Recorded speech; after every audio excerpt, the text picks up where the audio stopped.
The morning Eliza Calloway signed her name to a marriage contract without once lifting her eyes from the page, she had already decided that love was a luxury she could no longer afford. It was the spring of 1878, and the town of Harlow Creek, Texas, sat baking beneath an April sun that showed no mercy. The county clerk's office smelled of sawdust and old ink, and the single window above the oak desk had been painted shut sometime during the previous decade. Dust motes drifted through the bars of light that slanted through the glass, and somewhere outside, a horse was making its objections known to the world with considerable enthusiasm. Eliza heard none of it. She heard nothing but the scratch of the pen against paper and the quiet, measured sound of her own breathing, which she was working very hard to keep steady. She was 22 years old, recently arrived from St. Louis by train and then by stagecoach, wearing a dress that had been fine once and was now merely presentable, and she had approximately $4.30 to her name. Her father's debts had consumed everything else.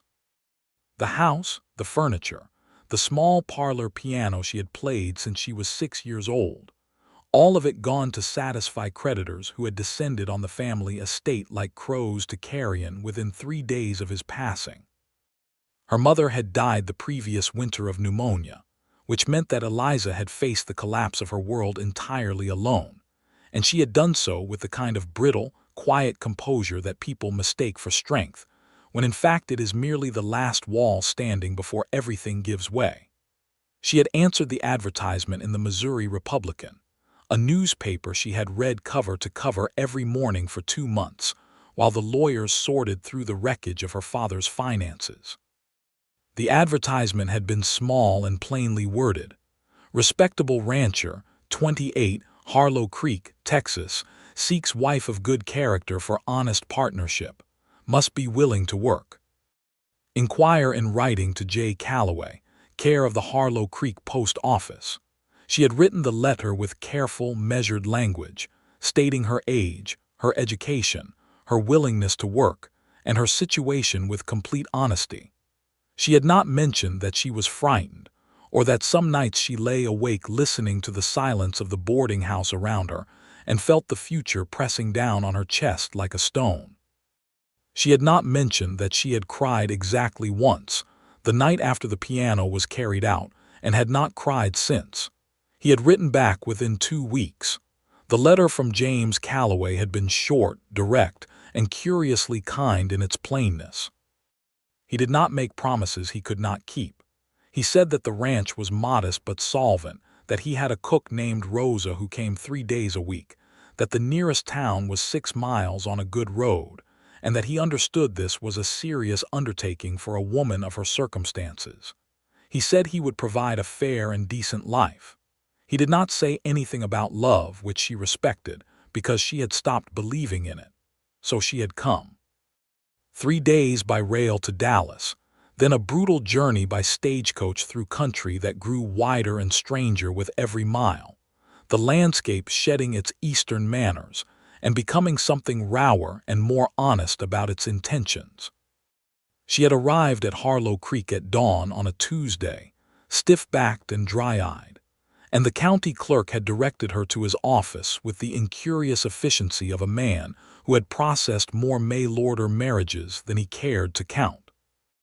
And that was where she sat now, in the wooden chair across from the clerk, signing her name to the marriage contract and not looking up, because she had made a decision that she would get through this moment and all the moments after it by simply moving forward through them without pausing to feel anything she could not afford to feel.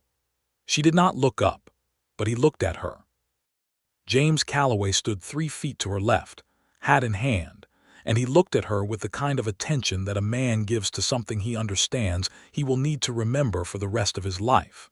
He had been standing in the doorway when she came in, and the first thing he had noticed was the way she walked, not hesitant, not grand, but careful, like a person crossing unfamiliar ground who has learned to test the weight of each step before committing to it.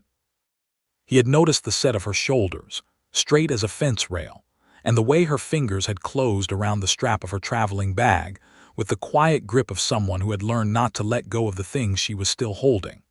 He was 28 years old, and weathered in the way that men who work outdoors become weathered, not old, but seasoned, with the kind of face that held its expressions carefully, as though it had learned that showing too much too soon was its own kind of foolishness. His hands were large and scarred in the small ways of ranch work, and he wore his good shirt, which was still not particularly good, because it was the shirt he wore to town and to church and now, apparently, to his own wedding, and it was the only one he owned that had all its buttons. He watched her sign the paper. He watched the way the pen moved across the page, sure and unhurried, the handwriting of someone who had been taught properly and had practiced diligently. He watched the slight tension in her jaw, the line of her neck, the small dark curl that had escaped from beneath her hat and rested against her cheek.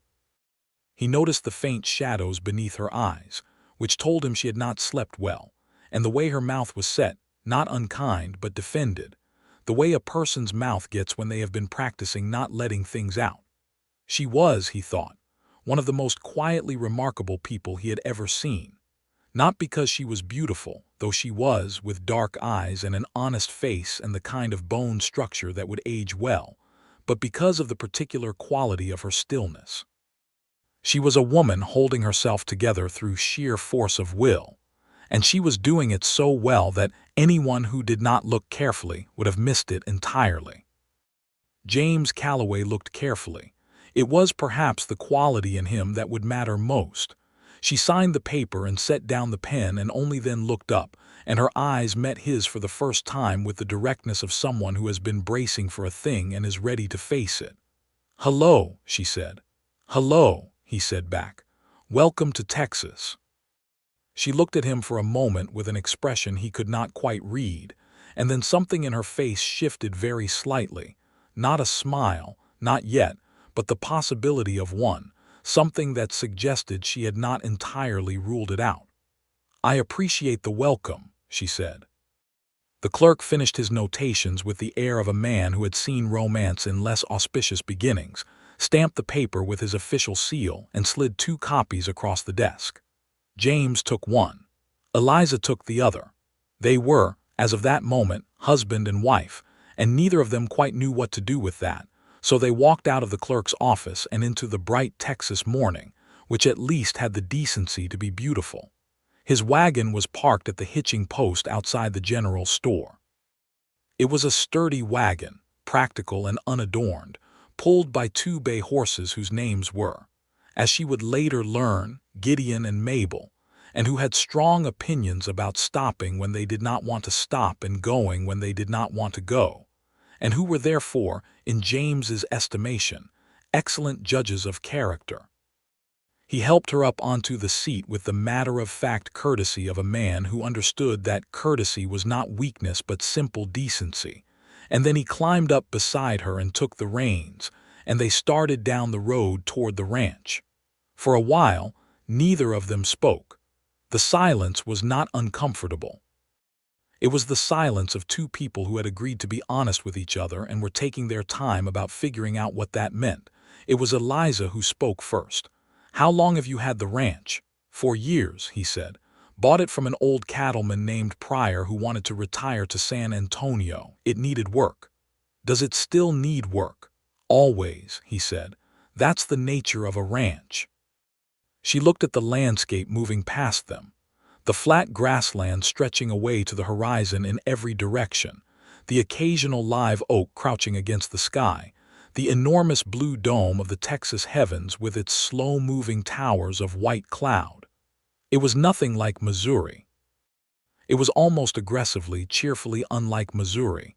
"It's very large," she said. "The land, all of it, the sky especially." He glanced at her. "You get used to it, then you start to like it, then you can't imagine anything else." She was quiet for a moment. "How long does that take?" "Depends on the person," he said. "For me it was about a week." She turned to look at him then, properly, for only the second time, and she found that his profile was straightforward and calm, with none of the things she had been bracing herself against, no self-importance, no performance of authority, none of the subtle condescension that she had encountered in many of the men she had known in St. Louis, who had believed that being well-dressed entitled them to be unkind. He was looking at the road ahead with the unworried attention of a man comfortable in his own skin, and she found herself revising her expectations slightly, carefully, in a direction she had not anticipated. The ranch came into view around a bend in the road, and she saw it whole for the first time: the main house, which was low and solidly built of limestone, the barn with its red paint fading honorably, the smaller outbuildings, the corral where 2 horses stood in the shade of a wooden overhang. There was a kitchen garden to one side of the house with something green growing in orderly rows, and a large live oak standing close to the front porch, its branches reaching wide enough to shade half the yard. "It's lovely," she said, and she meant it, which surprised her. He pulled the wagon to a stop by the front porch, and a woman emerged from the house, sturdy, brown-skinned, somewhere in her middle 40s, wiping her hands on an apron with the no-nonsense efficiency of someone who had not come outside to be idle. "This is Rosa," James said. "She knows everything about running this house and is not shy about saying so." Rosa looked at Eliza with frank, assessing eyes and then broke into a smile that rearranged her whole face. "Welcome," she said. "You look tired. Come inside and eat something before you do anything else." Eliza climbed down from the wagon and felt the Texas ground solid under her feet for the first time, and thought that maybe, she had not made a terrible mistake. Rosa had made a pot of pinto beans with salt pork and a skillet of cornbread, and Eliza ate more than she intended to, seated at the long kitchen table while Rosa moved around the kitchen with the authority of a woman in her proper domain. James had gone to see to the horses and the wagon, and Eliza was grateful for the few minutes to simply breathe without performing composure. "He is a good man," Rosa said without preamble, without looking up from the pot she was stirring. "Not perfect. No man is, but he is good.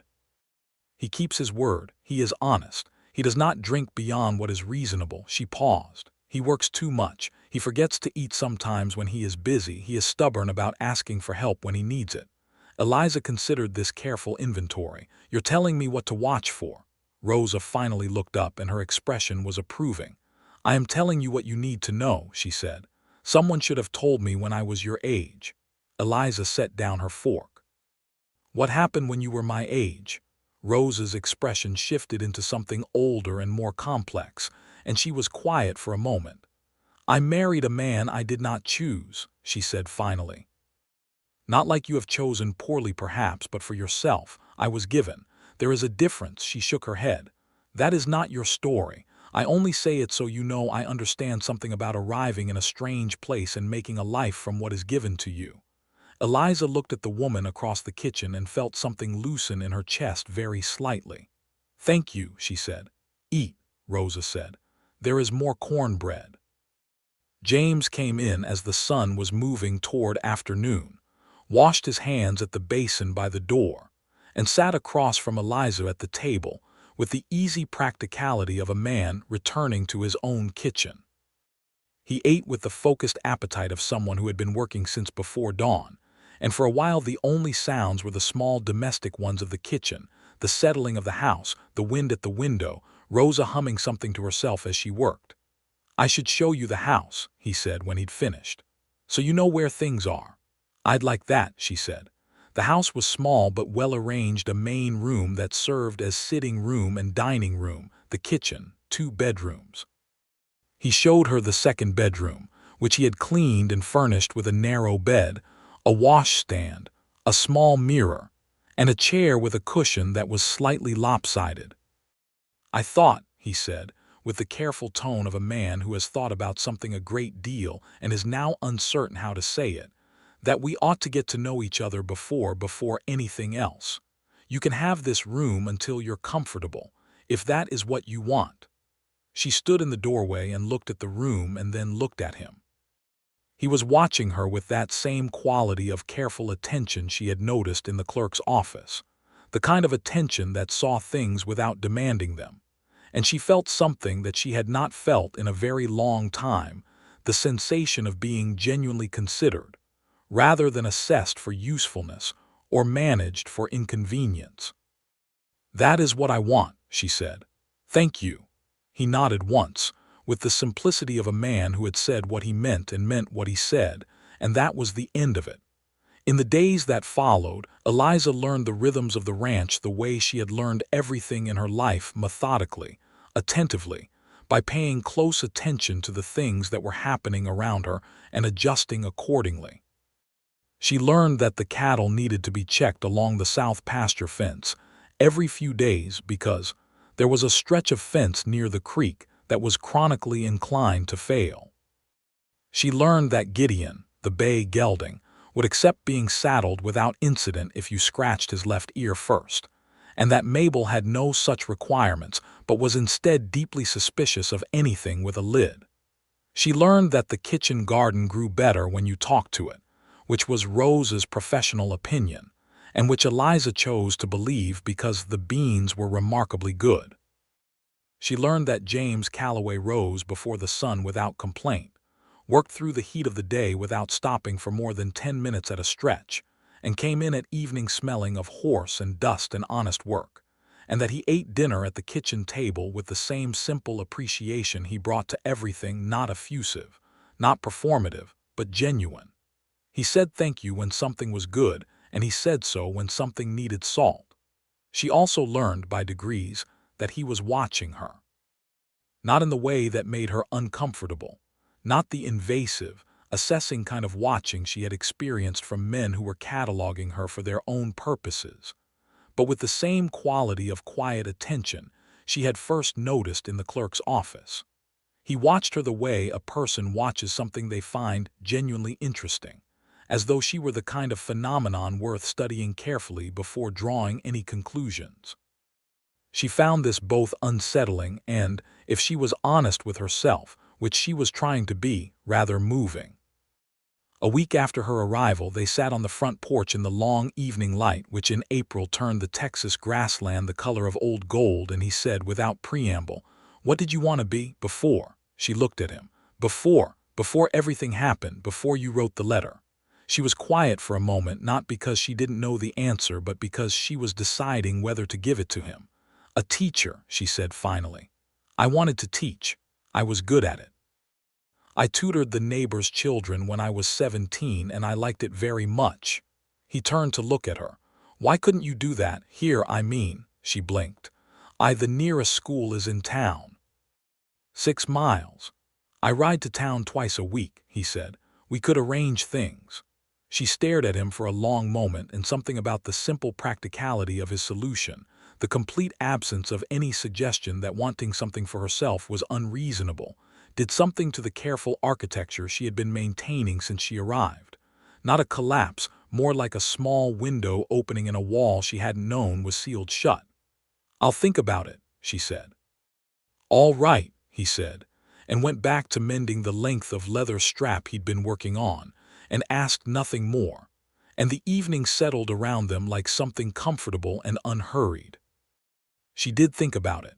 She thought about it for several days, turning the possibility over in her mind the way she might turn over a piece of her father's old correspondence, looking at it from all angles, testing its weight. And what she kept coming back to was not the logistical possibility, but the fact that he had offered it, that he had listened to what she wanted and responded to it, not with a reason it couldn't happen, but with a way that it could. She had not been prepared for that. She had prepared for many things. She had prepared for difficulty, for loneliness, for the slow work of building a life from modest materials. She had prepared for a man who was decent but distant, who would fulfill his obligations and expect her to fulfill hers, and who would not be unkind, but would not be particularly interested either. She had not prepared for someone who paid that kind of attention. She had not prepared for kindness offered so plainly it had nowhere to hide. On a Saturday in early May, she rode with him to town for the weekly supplies. They went in the wagon, with Gideon and Mabel expressing their usual editorial opinions about the pace, and Eliza sat beside James with the now familiar ease of someone who has grown accustomed to a particular kind of company, without entirely noticing when that happened. They stopped at the general store, where James spoke with the proprietor, a talkative man named Henderson, while Eliza looked over the dry goods with the careful attention of someone working within a budget. It was in the general store that she met Margaret Price, who was the wife of the local minister and the self-appointed social conscience of Harlow Creek, a woman of about 50 with bright eyes and the efficient manner of someone who had decided early in life that there was too much to be done to waste time being idle. "You must be the new Mrs. Calloway," Margaret said, with genuine warmth beneath the efficiency. "I'm glad you've come. We need teachers badly." The schoolmaster left in February and the children have been running loose ever since, which is not doing anyone any favors. Eliza looked at her. "I've been considering it," she said carefully. Margaret clasped her hands together. "Consider it done," she said, with the authority of a woman who had moved events forward by sheer force of goodwill on many previous occasions. "I'll speak to the school board. They'll be grateful for anyone with your education." When Eliza climbed back into the wagon with James, she said, "I think I may have just been signed up to teach school." He looked at her with the particular quality of smile he had quiet, reaching his eyes before his mouth did. "Is that all right?" "I think," she said, testing the feeling carefully, "that it might be exactly all right." He clicked the reins and they started back toward the ranch. The sky above them was enormous and blue and impossibly clear, and the road stretched ahead in the good golden light of the afternoon, and something in Eliza Calloway, something that had been clenched tight and pointed inward since the piano was carried out of her father's house, began, very slowly, to open. The school in Harlow Creek was a single room with 15 students ranging in age from 6 to 14, 3 windows that let in adequate light in the mornings and blinding glare in the afternoons, and a collection of readers and arithmetic primers that had seen better decades. Eliza began teaching in the 3rd week of May, riding into town with James on his Monday and Thursday supply runs, and staying to teach the full day while he conducted his business and waited for her at the livery stable. She was good at it. Better than she had remembered being, perhaps because the intervening years had given her something she hadn't possessed at 17. A clearer understanding of how things felt from the inside, and therefore a more patient way of explaining them to someone encountering them for the first time. The children were the kind of children that frontier towns produced: practical, curious, sometimes rough-mannered but fundamentally capable, and they responded to her directness and her evident respect for their intelligence with the gratifying speed of people who have been waiting for someone to take them seriously. On the first Thursday she taught, she was walking out of the schoolhouse at 4:30 in the afternoon and found James leaning against the wagon outside, reading a newspaper with the focused patience of a man who had found a productive use for waiting time. He looked up when she came out, and she realized she was smiling, really smiling, not the careful, controlled expression she had been deploying for the past year, and his face changed when he saw it. Something in him shifted and settled, the way a person looks when they see something they have been hoping for. "Good day," he said. "A very good day," she said. "Tommy Henderson learned his multiplication tables. He's been stuck on them for 2 weeks apparently." "Old Henderson will be pleased," James said. "He's been complaining about Tommy's arithmetic since Christmas." They drove home in the comfortable quiet that had become their way, the grassland turning amber and rose around them, and Eliza looked out at the wide country and thought that she had not expected this, had not expected any of it: the teaching, or the kitchen table, or the long evenings on the porch, or the particular texture of this man's company, which was like good, solid ground, reliable, worth standing on. She had not expected to start thinking about him when he wasn't there. But she did, and she was honest enough with herself to admit it.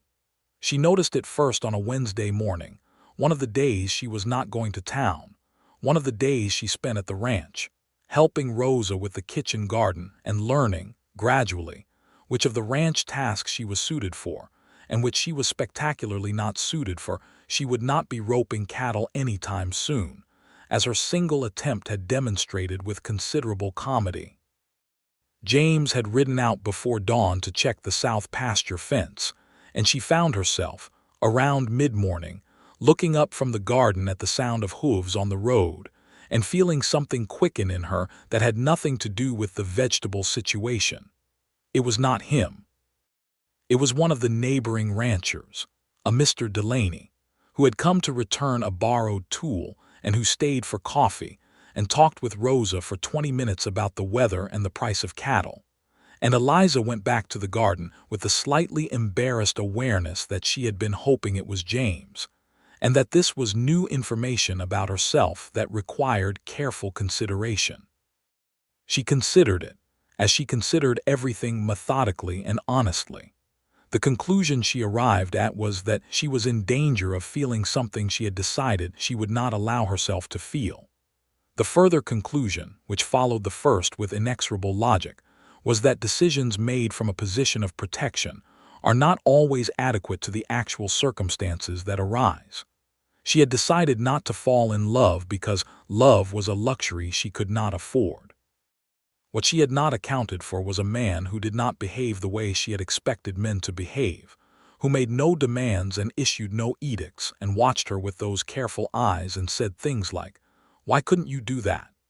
As though her wanting things was perfectly reasonable, as though the idea that she might have wants worth accommodating was simply obvious. She had not accounted for James Calloway specifically, and she was now going to have to account for him.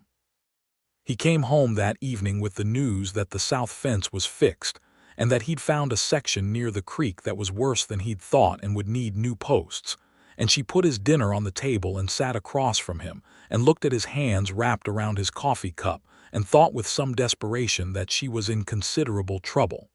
She decided the best course of action was to be, as always, honest. Not immediately. Not that night. She was not foolish enough to announce to a man she had known for 6 weeks that she was developing feelings for him before she had the slightest certainty of how the information would be received. But she made herself look at the situation clearly, without flinching, because looking at difficult things clearly was, she had discovered, the only way to deal with them without being ambushed. What she saw when she looked clearly was that this was already different from what she had contracted for. The marriage papers she had signed without looking up had been for a partnership, a practical arrangement between two reasonable people. What was happening, what had been happening, she realized, since that first morning in the wagon when he'd said you get used to it, and then you start to like it, was something else. Something she had not planned for and could not now plan around. There was a moment in the middle of May that she would remember for the rest of her life. She had been in the kitchen at night, unable to sleep, working at the table with a lamp and the lesson plans she was preparing for the following week. The house was quiet. The ranch was quiet. Outside, the Texas night was doing its vast, starlit thing with complete indifference to whatever was happening inside. And James had appeared in the kitchen doorway, unable to sleep himself, apparently, and stood for a moment looking at her with his hair loose from its usual order and his shirt untucked, and an expression on his face that was so completely unguarded that she had caught her breath. He had not known she would see it. He had thought for that moment that she was absorbed in her papers, and in the second before she looked up he had simply looked at her, the way she had not known until much later that he had looked at her in the clerk's office, with that same absolute attention, as though memorizing something important. When she looked up, his expression had not closed entirely. Some of it remained, visible and undefended, and she thought, he is feeling something too. And then we are both being careful, and then, this is not something either of us can be careful about indefinitely. I couldn't sleep, he said. Neither could I, she said. There's coffee if you want it. He came in and poured himself a cup and sat down across from her at the table, and they sat together in the lamplight while the rest of the world slept, and they talked. Not about anything large or momentous, about the school, about a book she'd been reading, about whether the south pasture would hold through the summer heat. Small things, ordinary things. But the talking went on for 2 hours, and when she finally looked at the clock she was startled to find it was nearly midnight, because it had not felt like 2 hours. It had felt like a conversation that could have gone on longer without either of them minding. "You should sleep," he said. "So should you," she said. They looked at each other across the kitchen table in the lamplight, and what passed between them in that look was something that both of them understood and neither of them named. Not yet. And he said good night, and she said good night, and they went to their separate rooms. But she lay awake for another hour with the particular, restless, almost unbearable quality of feeling that is indistinguishable from happiness if you are not careful. The question of names was settled 3 days later, which had nothing to do with feelings directly, but had everything to do with them in retrospect. He had called her Mrs. Calloway, and she had called him Mr. Calloway since the first day, with the formal courtesy that the situation had seemed to demand, and it had started to feel, by late May, like a costume they were both wearing that no longer fit. It was Rosa who said it, with the directness of someone who had been watching two people dance around something obvious for weeks and had reached her limit. "You are not Mr. and Mrs. Calloway," she said, without looking up from the bread she was kneading. "You are James and Eliza. You should try it." James, who had been sitting at the kitchen table reviewing his cattle tallies, looked up. Eliza, who had been at the window reading, looked up. They looked at each other. "Eliza," he said carefully, as though testing the sound of it. "James," she said, and then, because she was Eliza Calloway and she was honest above all things, she said, "That is considerably better."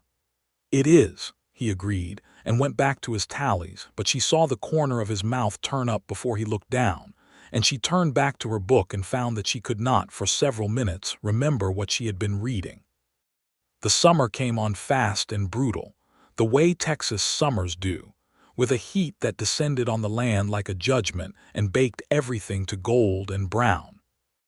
Eliza taught through June and into July with the schoolhouse windows propped open, fanning herself and her students with whatever came to hand, and she became, in those months, a genuine fixture of Harlow Creek, someone who was known and liked for reasons having nothing to do with who she had married, which was, she found, enormously satisfying. Margaret Price had taken her under her formidable wing with the enthusiasm of someone who had been waiting for exactly this sort of addition to the community. And through Margaret she had come to know most of the town, the doctor's wife, who had an excellent lending library and used it generously. The postmistress, a young woman named Clara who had come from Georgia 2 years earlier and had opinions about everything and no hesitation about sharing them. The family of the Mexican rancher to the east of James's property, the Garcias, who had been working this land since before Texas was a state, and who regarded the encroaching changes in land and law with a justified and quiet fury that Eliza, once she understood the full dimensions of it, found she could not look away from. It was Domingo Garcia, the eldest son of the neighboring ranching family, who first spoke to her plainly about what had happened to his family's landholdings over the past decade, the gradual erosion of the old land grants, the legal maneuvering that had stripped away acreage that the Garcias had held for 3 generations, the systemic dismissal of their claims by courts that were not interested in being fair. She had not known the full dimensions of this history, and she listened to Domingo with the focused attention she gave to everything important, and she thought about it for many days afterward, and one evening she raised it with James. "Did you know," she said, "what happened to the Garcia land?" He was quiet for a moment. "I know some of it." "It was unjust," she said. "I think you know that too." "Yes," he said simply, "I do. What can be done?" He looked at her across the table, and something in his expression was both sad and admiring. "Not enough," he said. "The courts are what they are, but Domingo is fighting it. There's a lawyer in Dallas who's taken cases like his. And the Garcias have more determination than anyone I know." He paused. "I've tried to support what I can, the boundary between our properties. I've never disputed their claim on it, even when Pryor's old papers were vague. It's their land." She held his gaze. "I know," she said. "Rosa told me." He looked slightly embarrassed, the way people sometimes look when good behavior they did not perform for credit is noticed. "It's the right thing," he said. "Yes," she said. "It is." And she felt something settle deeper and more certainly in her chest, the way a stone sinks to the bottom of clear water and simply rests there. The summer moved forward. The heat was relentless and magnificent. The school broke for a month in July, and Eliza spent the time at the ranch, learning more of its workings, beginning to understand what the ledger books meant and where the money came and went and what the margins looked like and whether they were adequate. They were adequate. Not comfortable, but solid, and with careful management they could be more than that. She started keeping the books. James handed them over without hesitation, which she had half expected him to resist, given everything she knew about men and ledger books, but he said simply, "You're better with numbers than I am and you have more patience for it. It makes sense." And she sat at the kitchen table with the ledger books and the lamp and the occasional company of the cat who had appeared one morning from nowhere and installed himself in the kitchen with the air of a cat who has identified a satisfactory establishment, and she put the ranch's finances in order with quiet, focused pleasure. "You're smiling at the ledger," he said one evening, coming in from the corral. "The book's balance," she said. "It's satisfying." "You're the first person I've ever met who gets satisfaction from a balanced ledger," he said. "Then you haven't met enough people who work with numbers," she said. He poured himself water from the pitcher and leaned against the kitchen counter and watched her with those eyes that saw things, and she was aware of him watching her in the specific way. She was always aware of it now, not with discomfort, but with a warmth that had become, over these months, as familiar and necessary as a lamp in a dark room. "I need to tell you something," he said. She looked up from the ledger. He was quiet for a moment in the way he was quiet when he was organizing thoughts, and then he said, "I looked at you in that clerk's office when you signed the papers. You didn't look up, and I kept looking at you. Because I thought whoever this woman is, she is doing something very brave and I want to know who she is. I want to know everything about her." He stopped. His jaw moved. "I've been wanting that ever since and I don't think it's going to stop." She sat very still. "I know that wasn't what we agreed to," he said. "I know we agreed to a partnership, an honest one, and I'm not asking you to feel anything you don't feel. I only wanted you to know because I told you at the start I'd be honest with you, and this," he stopped again. "This is the honest thing." The room was very quiet. The cat by the stove stretched and resettled himself with the magnificent indifference of a cat. The lamp made its small, steady light. "James," she said. "Yes." "When did you memorize my face, exactly?" She said it slowly, carefully, watching him. He blinked. Then something in his expression shifted toward something unguarded and almost rueful. "The moment you sat down," he said, "in the clerk's office, before you even picked up the pen." She looked at him for a long moment. All the careful, methodical, honest consideration she had been doing for weeks arrived at its conclusion, with the completeness of an equation whose answer has been sitting there all along, waiting for someone to do the arithmetic.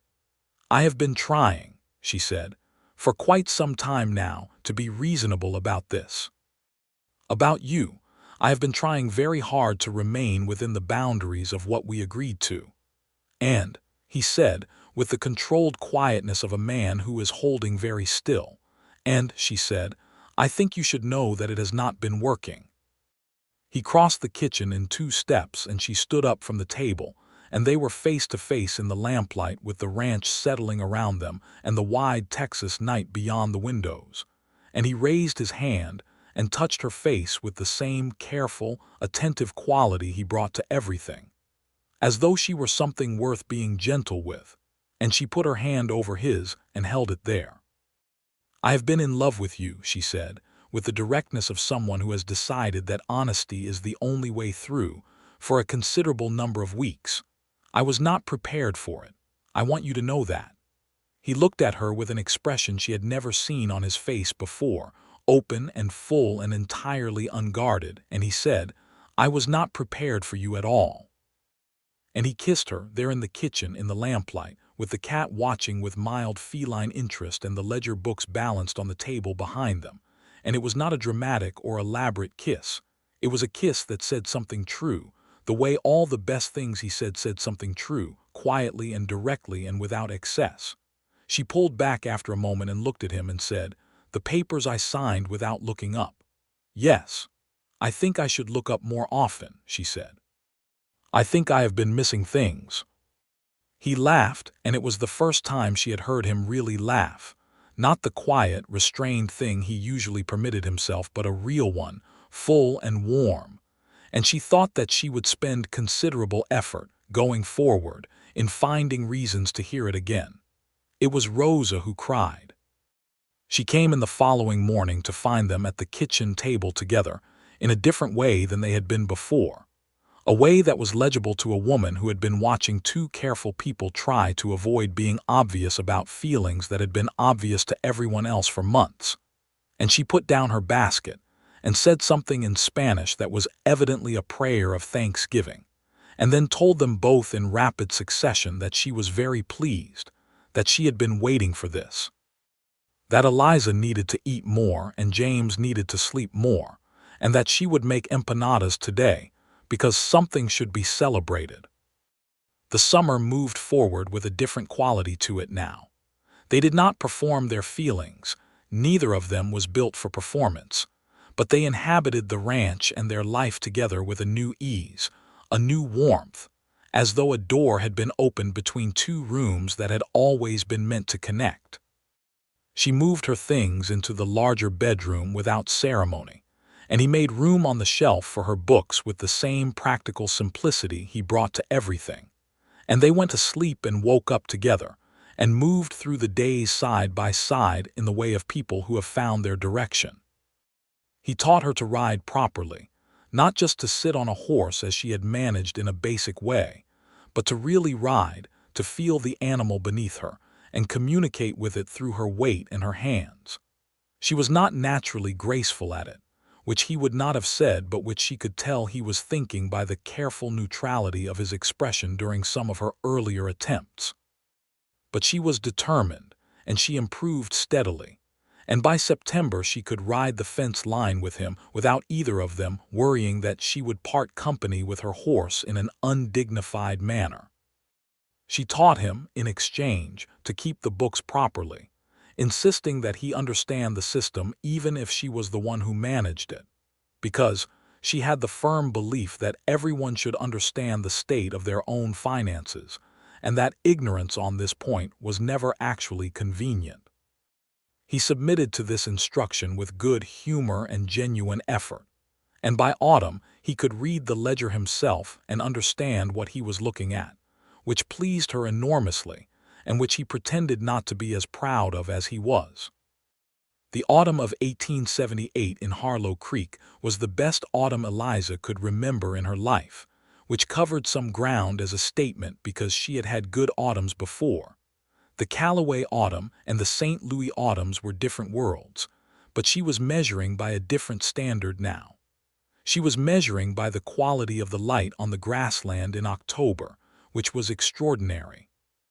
She was measuring by the weight of the evenings on the porch and the texture of the conversations, and the way James looked at her across the dinner table, sometimes with the expression she had first seen in the kitchen doorway at midnight, unguarded and full.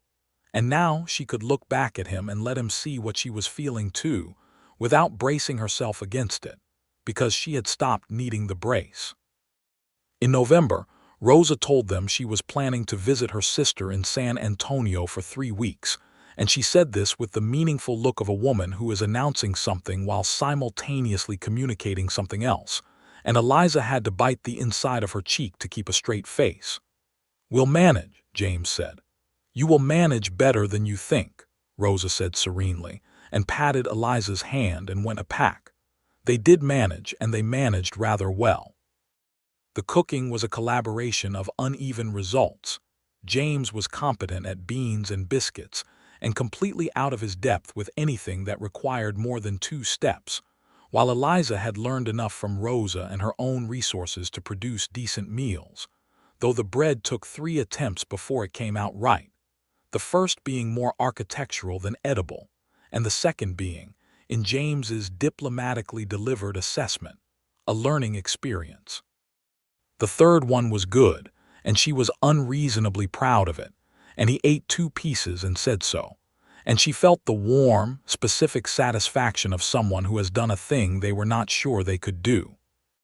One evening in Rose's absence, they were sitting on the porch after dinner in the clear November dark, with the stars doing what Texas stars do, which is to say a great deal and at considerable volume, and James said, "Are you happy here?" She looked at the stars for a moment. "Yes," she said. "I am." She turned to look at him. "Are you?" "I have been working on this ranch for 4 years," he said slowly, "and trying to make it into something that felt like a home, and I think I understand now that a home is not a thing you make alone. I think you have to make it with someone." He paused. "With the right someone." She reached across and took his hand, which was resting on the arm of the chair beside hers, and he turned his hand over and held hers back with the sure, gentle grip of someone who intended to keep hold. "I am glad," she said carefully, "that you put that advertisement in the newspaper." "I almost didn't," he said. "I wrote it and threw it away twice before I sent it." She laughed. "What made you send it the third time?" "I thought," he said, with the slight, rueful quality he had when he was telling on himself, "that I had nothing to lose by being honest about what I needed.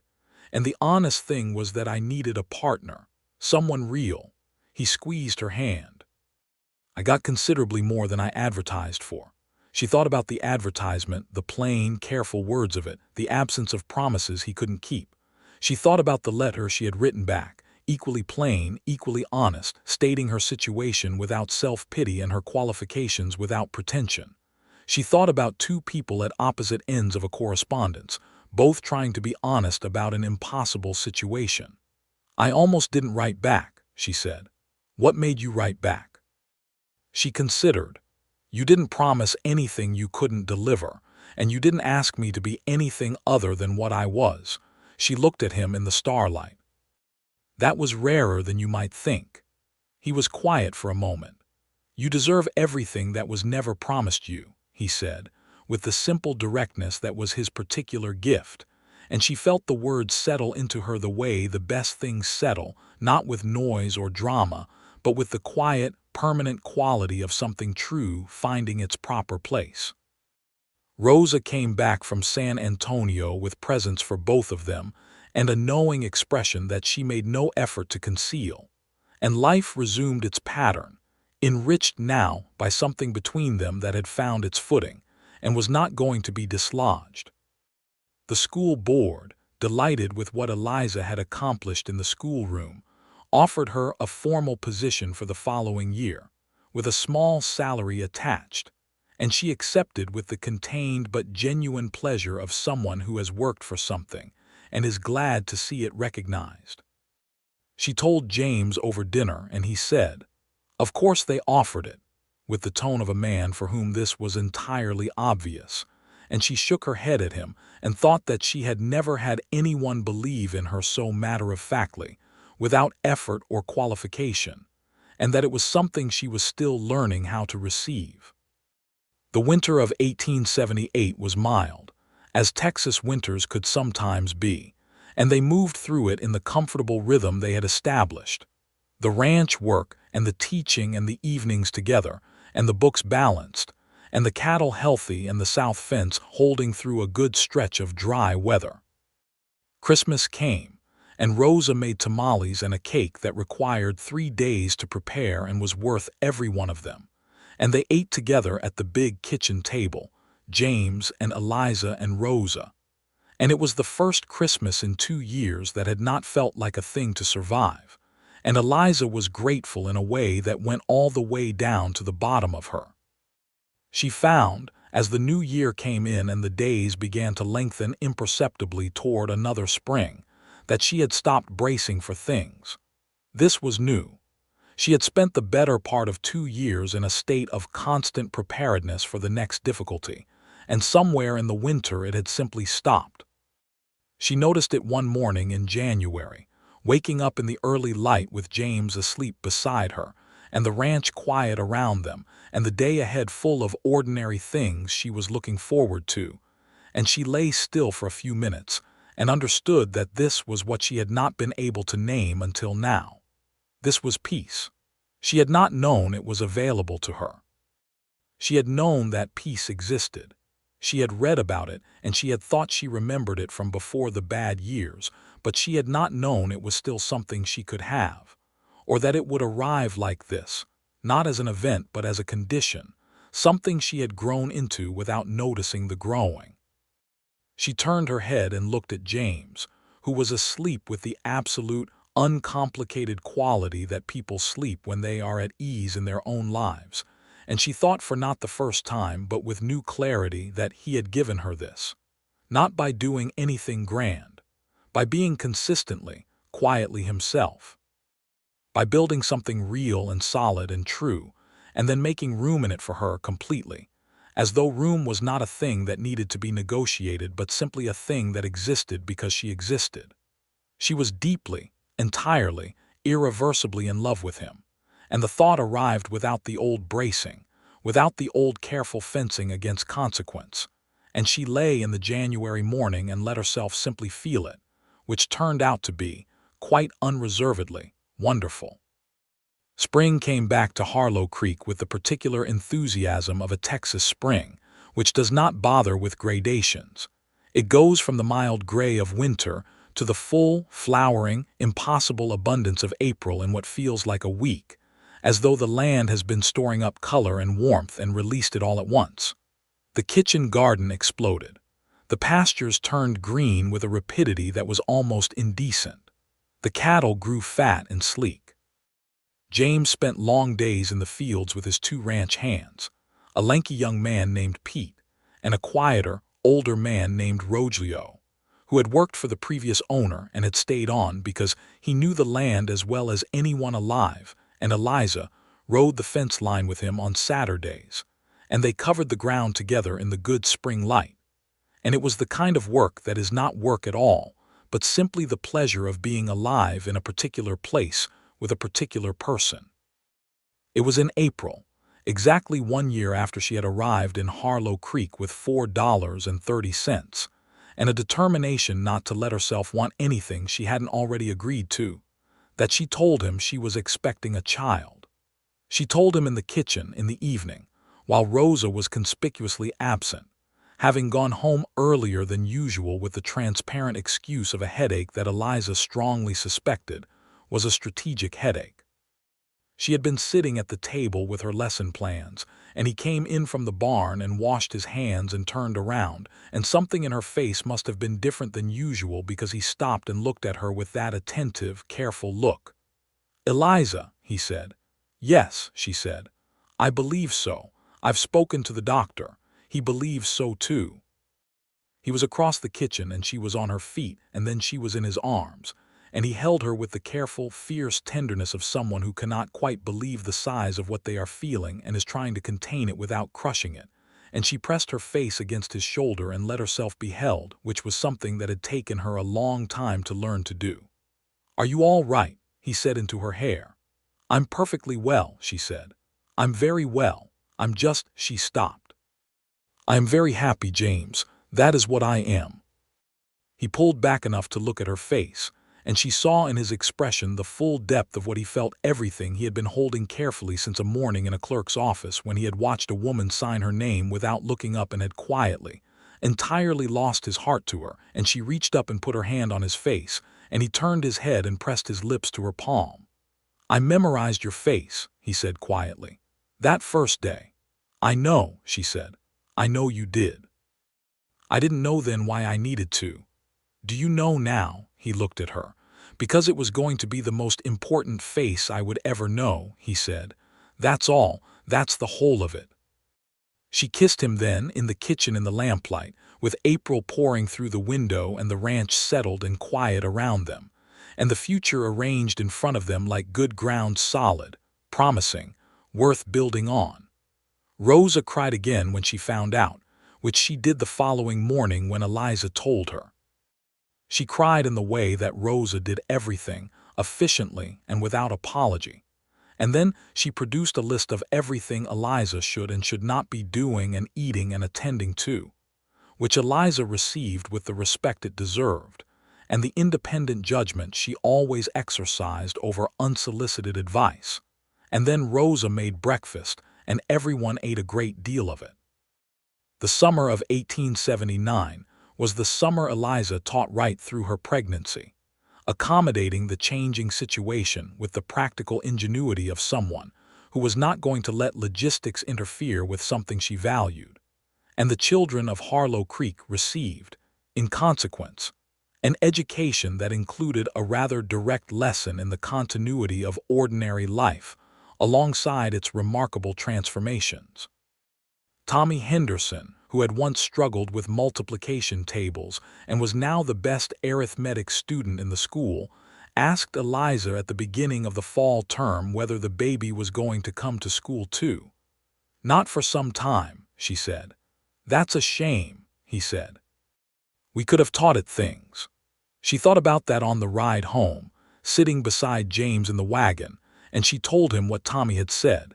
And James said that Tommy Henderson was perhaps the most sensible child in Harlow Creek, and she agreed. And they drove home in the good evening light with the grassland stretching away in all directions, and the sky doing its enormous, irreplaceable thing above them. The baby came in October, on a cool and brilliantly clear morning, with Rosa and the doctor both in attendance and James in the front room, pacing a trench in the floorboards that Rosa later said she would bill him for. The baby was a boy, solid and fierce, and with a pair of lungs that demonstrated from the first moment that he intended to make himself heard in this world. And when James was allowed in and they put the baby in his arms, he held him with the same careful attention he gave to everything important and looked down at the small red face and was completely undone by it. Eliza, propped against the pillows and tired in the bone-deep way of someone who has done something enormous, watched his face. She watched it with the same quality of attention she had been learning from him all year, that careful, full way of seeing that takes in everything and keeps it. He was looking at their son as though he was memorizing him, the way he had once memorized her face across a county clerk's desk, and she thought, there it is. That is the whole shape of him, that is everything. "What shall we call him?" she asked. James looked up. His eyes were bright in a way she had not seen before, and his voice, when he spoke, had that quality of something very controlled around something very large. "What do you want to call him?" She had been thinking about it for months, turning names over in her mind with the same methodical consideration she brought to lesson plans and ledger books and all other important matters. "Thomas," she said, "for my father's middle name. And William for yours, if that's all right." He looked at her, and the expression on his face was one she would spend the rest of her life trying to adequately describe, and she knew she would always fall short of it, because there was no language sufficient for the way someone looks at you when they understand, completely and without reservation, that they have been given everything. "Thomas William Calloway," he said. "Yes," she said. "That is exactly right," he said. Thomas William Calloway was, from his first days, a person of very decided opinions and considerable physical energy, which Rosa said was evidence of good character and Eliza said was evidence of inevitable chaos. And James said nothing because he was usually the one chasing him through the kitchen when he had gotten into something he should not have gotten into, which became, as the months passed, an increasingly frequent event. By the time Thomas was walking, he had the confident gait of someone who believed the world had been arranged specifically for his exploration, which was, perhaps, simply the Calloway disposition expressing itself in a new generation. The ranch prospered. The careful management of the finances, Eliza's doing, though James was now a full partner in understanding them, allowed them to add a second hand in the spring, and to repair the barn properly, and to build a small addition to the house that gave them a proper sitting room and a second bedroom for Thomas that did not require him to sleep in the corner of the main room anymore, which improved everyone's domestic tranquility. She continued to teach. She had feared when Thomas was born that she would have to give it up, and she had mourned the possibility in advance. The schoolroom had become something she needed, not just wanted, a place where she was herself and not only wife and mother, and she had been unwilling to let it go without a fight. But the arrangements worked out. Rosa, who loved Thomas with a ferocity that he reciprocated in full, took him on the days Eliza went to town, and the doctor's wife, who had become a genuine friend, took him on alternate days, and Clara, the postmistress, who had somehow become his honorary aunt despite having no official standing in that regard, collected him occasionally for reasons that were entirely about her own enjoyment of his company. It was a village raising a child, in the way of small communities, and Eliza thought often about how she had arrived in this place with nothing except a name signed to a paper and a determination to survive, and had found instead this: the women who looked out for her child, the man who had memorized her face, the land that had become, in that transformation she had not expected, hers. In the spring of 1881, Domingo Garcia won his case. The Dallas lawyer, after 2 years of careful, determined work, secured a judgment that restored a significant portion of the Garcia family's original land grant, and there was a celebration at the Garcia ranch that drew most of the surrounding community and lasted the better part of a day. James shook Domingo's hand with the warm force of genuine gladness, and Eliza embraced Elena Garcia, Domingo's mother, who had been fighting this battle since before her son was born, and who wept with the composed dignity of someone releasing a burden they have carried so long it has left a permanent mark. "Justice is slow," Elena said, "but it comes." "Not always," Eliza said carefully. "No," Elena agreed. "Not always, but sometimes, and when it comes you hold on to it." Thomas, at 1.5 years, was at the celebration too, held on Rosa's hip with the easy comfort of a child who has known from the beginning that he is surrounded by people who love him, and he watched the world with bright, interested eyes, and occasionally attempted to participate in conversations with the self-assured mumbling of someone who believes his contributions are valuable, even when not immediately legible. The evening of the Garcia celebration, driving home in the wagon with Thomas asleep in the back on a folded blanket and the stars beginning to appear in the wide Texas sky, Eliza put her head on James's shoulder and felt the steady quality of him beneath her, the solid, reliable warmth of a person who has become as necessary as air. "Do you remember," she said, "that first drive, when we came home from town after the papers were signed?" "I remember everything about that day," he said. "I was so frightened," she said. "I didn't look up because I couldn't afford to look up. I thought if I kept my eyes down I could just move through it, get to the other side." He put his arm around her and she settled closer. "Were you frightened of me?" "Not of you specifically," she said, "of everything, of whether I had made a terrible mistake, of whether I had the capacity left to make anything work." She paused. "Of wanting things I thought I couldn't have." "And now," he said. She looked out at the road ahead, lit by the wagon lantern, the grassland dark and vast and breathing around them, the sky enormous and salted with stars, the land that was hers as much as it was his, the sleeping boy in the back of the wagon who was theirs in the complete and astonishing way that children are theirs, and the man beside her who had looked at her face in a clerk's office and had not looked away since. "Now," she said, "I look up." He pressed his lips to the top of her head, and they drove the last miles home in the comfortable silence of two people who have said what needed to be said and are now simply living inside the answer. Thomas learned to ride at the age of 3, which was somewhat early, but the Calloway horses had always had opinions, and Thomas had opinions of his own, and it turned out they got along very well. Gideon was too old by then for regular work, but was perfectly suited to a 3-year-old's riding lessons, being large and patient and disinclined to anything precipitate. And he and Thomas spent many Saturday mornings in the corral together, while James held the lead rope, and Eliza watched from the fence, with the contained, complicated feeling of a mother watching her child become more capable and more independent simultaneously. The following spring, 1882, Eliza found herself at the kitchen table very early on a Tuesday morning, reviewing her lesson plans in the way she had reviewed them the night she and James had first talked until midnight in the lamplight. And she was thinking about the letter she had received from the county school board, which had proposed that she might, if she were interested, take on the supervision of a second teacher for the school, a young man recently arrived from Illinois, earnest and educated, who needed someone to guide his first year in the classroom.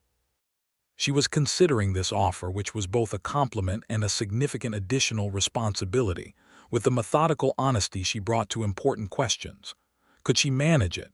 Yes, with adjustments. Did she want to? She considered this for a long moment. James came into the kitchen before dawn, as he always did, moving quietly so as not to wake Thomas, and he saw her at the table with the letter and said, "What's that?" she told him. He listened with full attention, the way he always listened, and when she was done he said, "What do you want to do?" "I want to say yes," she said. "I think the boy will be a good teacher if he has the right guidance. And I think," she stopped, testing the feeling, "I think I want to be the one who gives it to him, the way Margaret gave it to me." James nodded once slowly in the way that meant he had understood not just what she said but the full weight of what she meant. "Then you should say yes," he said. "It will be more work," she said. "It will," he agreed. "And you'll do it well, you always do." She looked at him in the early kitchen light, this man who had believed in her matter-of-factly since the first days, who had said, "Why couldn't you do that?" As though her wanting things was simply obvious and reasonable, who had held her face in his hands in the lamplight and told her it was the most important face he would ever know, and she said, "James, yes, I love you a very great deal."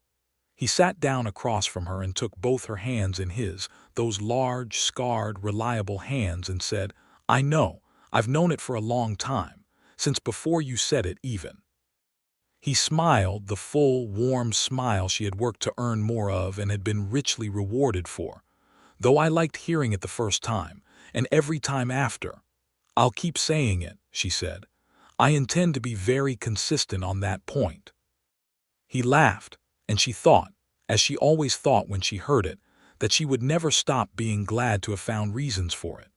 Thomas had a brother in the autumn of that year, a second boy, slightly smaller and somewhat quieter than his brother, who arrived at the end of September with considerably less drama than Thomas had managed, and who regarded the world from his first days with the calm, thoughtful quality that would come to be his distinguishing characteristic. They named him George Samuel Calloway, for James's grandfather and Eliza's oldest friend's husband, and Thomas greeted him with the magnanimous condescension of a firstborn child, and thereafter took an intense, proprietary interest in his brother's welfare. The house needed to be extended again. James and Pete and Rogelio built a new room onto the east side of the house in the spring, and Rosa supervised every aspect of this project with absolute authority, particularly regarding the placement of the window in the kitchen addition, which she required to face east for the morning light, and which everyone involved understood was non-negotiable. The ranch grew. Not extravagantly, not beyond what could be managed well, but steadily and solidly, the way things grow when they are properly tended. They bought an additional section of land to the south, good grass, reliable water, and James hired a third hand, a young man named Marcus who had been working his way west from Virginia and who turned out to have a remarkable way with the horses and a quiet seriousness that made him invaluable within 3 months. Eliza's school grew too. The young teacher from Illinois, his name was Daniel Marsh, and he was 23, earnest to the point of occasional comedy, and genuinely gifted in the classroom once he had found his footing, became, under her guidance, exactly the teacher she had suspected he could be. And by the spring of 1883, the school had enough enrollment to justify a formal expansion, which the county school board approved with the enthusiasm of people who have been hoping for exactly this for years. She stood in the expanded schoolroom on the first day of the new term, looking at the 22 students arranged before her, with the warm Texas morning light coming through the larger windows and the smell of new wood and chalk dust in the air. And she felt the particular fullness of a life that has been built from its own resources, piece by piece, out of difficult materials, into something genuine and lasting. She thought about the woman she had been in that clerk's office, eyes down, jaw set, pen moving across paper with the determined efficiency of someone getting through a thing they cannot afford to feel. And she thought about everything that had happened in the years between that moment and this one, the long road from signing papers to knowing peace, from bracing herself against the future to opening toward it. She had signed her name without looking up because looking up had felt like too much to risk. But James had looked. He had looked at her with the complete attention of someone who understood, even then, that looking carefully was how you found the things worth keeping. And now she looked. She looked at everything, at the schoolroom full of children, at the ranch strong and prospering in the good grassland, at Thomas cantering around the corral on Gideon's arthritic successor, and George watching him with those calm, thoughtful eyes from the fence post where he sat like a small, solid scholar, at the enormous Texas sky, and the good, honest ground in the years ahead stretching out wide and promising and full. And she looked at James. In the evenings on the porch, when the day was settling into the long amber light that she had learned to love beyond any light she had ever known, she looked at him, directly and without brace, and he looked back at her with the face she had memorized so completely by now that she could have drawn it in the dark. And what passed between them was the kind of thing that has no adequate name. Call it love, because that is the closest. Call it the particular completeness of two people who have found in each other not just partnership but home. She had signed her name to those papers without looking up, convinced that love was a luxury she could not afford. And she had been wrong.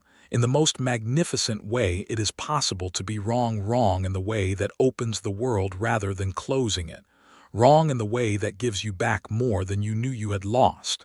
She had not been looking for James Calloway. She had been looking for solid ground. What she had found was that they were the same thing. One evening in the late summer of 1884, when Thomas was 4 and George was nearly 2, and the ranch was at the height of its year-long busy season, and the school was preparing for another term, Eliza sat on the porch with James as the sun went down over the grassland in colors that never got ordinary no matter how many times you saw them gold and rose and the deep burning orange that Texas saved for its best evenings. And Thomas came out from the kitchen where Rosa was putting the finishing touches on dinner and climbed into James's lap with the complete confidence of a child who has never doubted his welcome. And George came out behind him and climbed into Eliza's lap with the same serene assurance, and they sat together in the evening light, the 4 of them on the porch of the ranch that had been built by care and work and love, watching the Texas sky do its last, beautiful work of the day.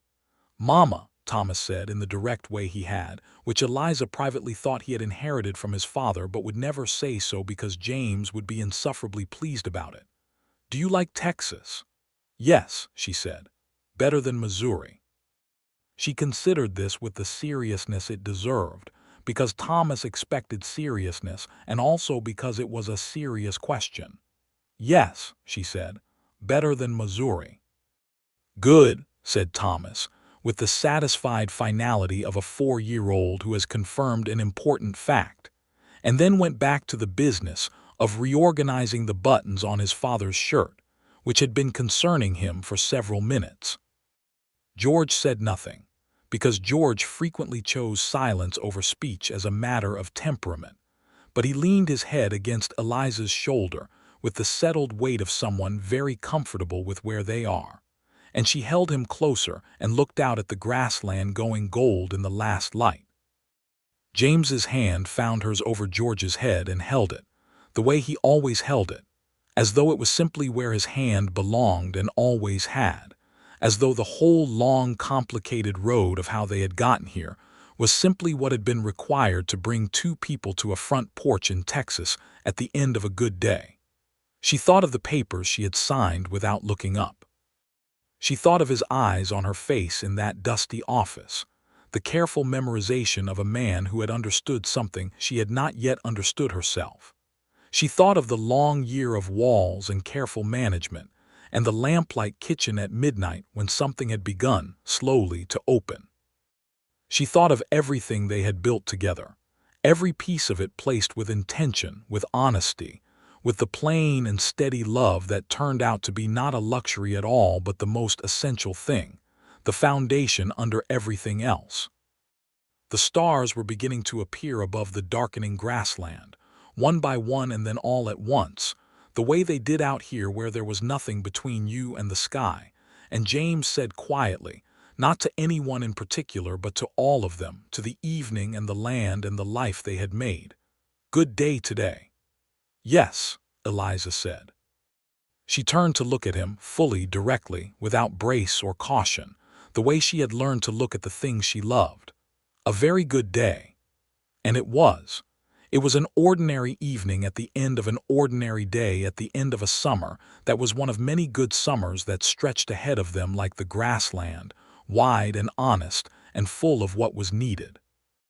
The boys would grow, and the ranch would grow, and the school would grow, and the years would carry them forward through all the ordinary, extraordinary days that a life is made of. There would be dry summers and hard winters and cattle lost and fences broken and days when everything went wrong at once and days when everything went right. And through all of it, through every season of the particular country they had made together, there would be this: the porch, the evening, the hand holding hers.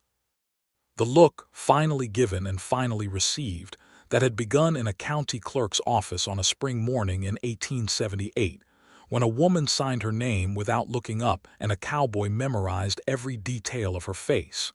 She had not known then what it meant. She knew now. It had meant everything.